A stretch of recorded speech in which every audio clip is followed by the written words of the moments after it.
Her name was Isabella Rossi. At 20, she worked as a waitress in a small restaurant in Naples. Dark hair, bright eyes, a soft smile. Men left generous tips just to hear her voice one more time. She dreamed of a quiet life, her own bakery, a family, children. One evening, Leonardo Leo Ventura walked into the restaurant, a man in his 30s, wearing an expensive suit and carrying that cold gaze of someone who was used to getting whatever he wanted. He came with friends, laughed the loudest, and left a thick bundle of money on the table for a dinner that cost 10 times less. When Isabella brought him coffee, he held her hand just a second longer than he should have. "You're too beautiful to be carrying trays," he said. "I have a better world for you." She blushed, but those words lingered in her mind. A week later, he came back. Then again. And within a month, she was already sitting in his red Maserati, gleaming in the evening light. Chapter 2. The World of the Mafia. Leo was not just a rich man. He was the heir to the Venturo crime family, controlling parts of the coastline, clubs, casinos, and half the contraband coming through the port. At first, Isabella didn't believe the rumors. To her, he was a gallant suitor who brought roses and spoke of the future. He took her to restaurants where a single bottle of wine cost more than her monthly salary. She adapted to luxury quickly, fine dresses, jewelry, attention. But one night, as they drove home, Leo's car stopped by the warehouses. Isabella saw him step out to meet men in leather jackets. One man fell to his knees, begging for mercy. Leo grabbed him by the hair, whispered something, and another man struck the poor soul with the butt of a gun. Isabella turned away. That was the moment she realized who he truly was. But it was already too late. Her heart belonged to him. Chapter 3. The Mafia Wife. 2 years later, they married. The wedding felt like a coronation. Hundreds of guests, music, champagne, a white dress that shimmered as if woven from light. But behind the splendor was the truth. She now belonged to the Mafia just as much as Leo did. Their house was full of servants, gifts, and riches. But rules came with it. You don't ask questions. You smile at receptions. You are always present but never interfere. Isabella tried to fit in. She gave birth to a son, Marco, and for a long time she believed that for his sake she must endure. But Leo changed. The higher he rose in the family hierarchy, the colder he became at home. He left at night, returned at dawn with the scent of other women's perfume, and Isabella knew this wasn't business. Chapter 4. The first crack. It began with Raphael, Leo's old friend, who often visited their house. He was older, rough around the edges, but he had something Leo had long lost, the ability to listen. One evening Leo left, and Raphael stayed. Isabella poured him a glass of wine. They sat on the terrace, and he suddenly said, "You're beautiful, Isabella, but your eyes are empty." Those words hit her harder than a slap. For the first time, someone truly saw her pain. Nothing happened that night, but a spark was lit inside her. A month later, she gave in. Raphael kissed her, and she did not pull away. It was madness, danger, but also salvation. Chapter 5. A Web of Lies. That was not the only affair. The farther Leo drifted away, the more Isabella sought comfort in other arms. Raphael was the first, but not the last. Then came a musician from a club, a bodyguard, even a businessman connected to the family's legit ventures. She justified herself. "Leo betrays me every night. Why should I stay faithful?" But every time afterward, her soul tore between guilt and pleasure. She knew if her husband found out, he would kill. Without hesitation. Chapter 6. Suspicion. Leo sensed the change. He wasn't a fool. His wife's eyes looked different. Her phone calls too long. Her smiles too strange. "You've changed," he said one night at dinner. "I don't like change." Isabella said nothing, but her heart pounded like a drum. Chapter 7. The Climax. Rumors reached Leo. In the Mafia, rumors always do. He showed no reaction, but inside, his rage was boiling. One night he came home earlier than expected. In the bedroom, he found Isabella, with Raphael, his best friend.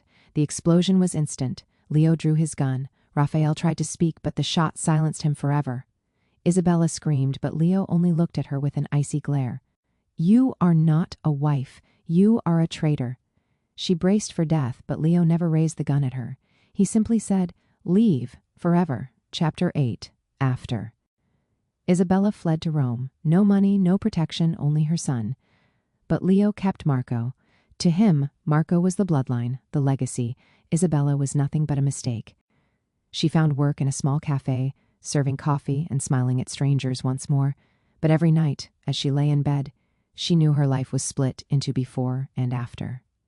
She had betrayed the Mafia, and the Mafia never forgives. In every shadow, in every stranger's step, in every passing car, she heard the echo of her approaching reckoning. Life in exile. Rome didn't welcome Isabella with open arms. For a woman used to luxury, silk dresses, and servants, a tiny rented apartment with peeling wallpaper felt like a prison cell. She worked long shifts at a cafe, her hands smelling of cheap coffee instead of perfume. Customers rarely noticed her, just another tired woman behind the counter. But every night she thought of her son, Marco, his laughter, his little hands reaching for her. He was growing up under Leo's shadow, raised by gangsters and killers. That thought haunted her more than her own exile. Chapter 10. The Whisper of Revenge. She tried to bury the past, but the past has claws. One evening, a man sat at her cafe table, middle-aged, scarred, with sharp eyes. He introduced himself only as Alessandro. "I knew Raphael," he said softly, "and I know what Leo did." She froze, nearly dropping the tray. "What do you want from me?" "Nothing, but you want something from him. Don't deny it." Alessandro was part of a rival family that had long hated the Venturos. He offered her a chance, information, allies, maybe even a path to reclaim her son. For the first time in months, Isabella felt something like power. Chapter 11. The Double Life. By day, she still served coffee and pastries. By night, she met Alessandro's people in dimly lit apartments. They taught her to listen, to observe, to pass messages. She became a spy in her own right. It terrified her, but it also thrilled her. After years of being a decorative wife, Isabella finally felt useful, dangerous, alive. But every time she looked in the mirror, she wondered, am I any different from Leo now? Chapter 12. The Return of Desire. Loneliness gnawed at her. Alessandro was older, scarred, and ruthless, but he was also the only man who looked at her not as an ornament, but as an equal. She swore she wouldn't repeat her mistakes, but one night, after too much wine, she gave in. It wasn't love, it was hunger, for warmth, for revenge, for someone who understood her darkness. When she woke up beside him, guilt rushed back like a wave. But it was too late. She was entangled again. Chapter 13. Leo's Shadow. Meanwhile, Leo thrived. With Raphael dead and rivals crushed, he became one of the most powerful dons in southern Italy. He appeared in newspapers, whispered about in parliament. His empire stretched beyond Naples. Drugs, clubs, politicians, judges. But even with all that power, he had one obsession, control. And he knew Isabella was out there, somewhere. His men searched, quietly, patiently. Chapter 14. The Trap. 2 years passed. Isabella grew bolder, even reckless. One day, she sent a letter to Leo's compound, disguised as a servant's note. Just a few words. Marco deserves a mother. She didn't sign it, but Leo didn't need a signature. He knew. Instead of killing her, he set a trap. He sent word through underground channels that Marco would be brought to Rome for school. Isabella's heart nearly stopped when she heard. She thought she finally had a chance to see her son again, but Alessandro warned her. It's bait. Leo never gives anything for free. She didn't listen. Chapter 15. Reunion and Ruin. The day came. She waited at the train station, heart pounding, palms sweating, and then she saw him, Marco. Taller now, older, but still her boy. He ran to her, shouting, "Mama!" She dropped to her knees, hugging him, crying. For one fleeting second, the world was perfect. Then the black cars pulled up. Men in suits stepped out.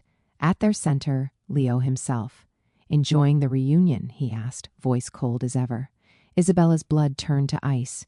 She realized she had delivered herself right into his hands. Chapter 16. The Bargain. Leo didn't shoot her on the spot. Instead, he took her and Marco back to his villa. There, in the grand hall with marble floors, he laid out his terms. "You can stay, you can see Marco grow, but you belong to me again. One word of betrayal, and the boy disappears forever." It was a gilded cage, worse than exile. But Isabella agreed. For her son, she would endure anything. Chapter 17. The Poison in the Heart. Living under Leo's roof again was like sleeping beside a snake. He watched her constantly. His new mistress mocked her. The servants whispered behind her back. At night, Leo still went to other women. Yet he expected Isabella to remain silent, obedient. Her heart twisted with hatred. She hated Leo, hated Alessandro for using her, hated herself most of all. And yet sometimes, when Leo touched her, the old fire flickered. Love and loathing burned in the same breath. It was madness, but it was their madness. Chapter 18. The final betrayal. It couldn't last. Alessandro reached out again, this time offering a way to destroy Leo completely. Documents, evidence, witnesses. All he needed was Isabella's help from inside. She hesitated. It was her chance, her only chance, to free herself and Marco forever. She passed him the information. But Alessandro betrayed her. He wasn't planning to topple Leo. He was planning to become Leo. The night the police raided the Venturo Villa, Leo already knew who had leaked the secrets. He stood before Isabella, pistol in hand, eyes burning with fury.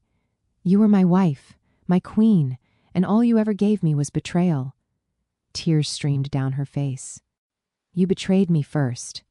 Leo lowered the gun. For the first time in his life, he didn't know what to do, and that hesitation cost him everything. Chapter 19. Fire and ashes. Gunfire erupted outside. Alessandro's men stormed the villa. Chaos consumed the night, screaming bullets, flames. Marco was dragged away by servants, screaming for his mother. Isabella tried to run, but Alessandro caught her by the arm. "You and me, Bella, together. This city will be ours." She looked into his eyes and saw nothing but hunger. Hunger for power, not for her. She spat in his face. In that moment, Leo appeared. Bleeding, wounded, but alive. He shot Alessandro through the chest, then he turned to Isabella. For a moment, their eyes met. Husband and wife, lovers and enemies, bound by years of passion and betrayal, and then Leo collapsed.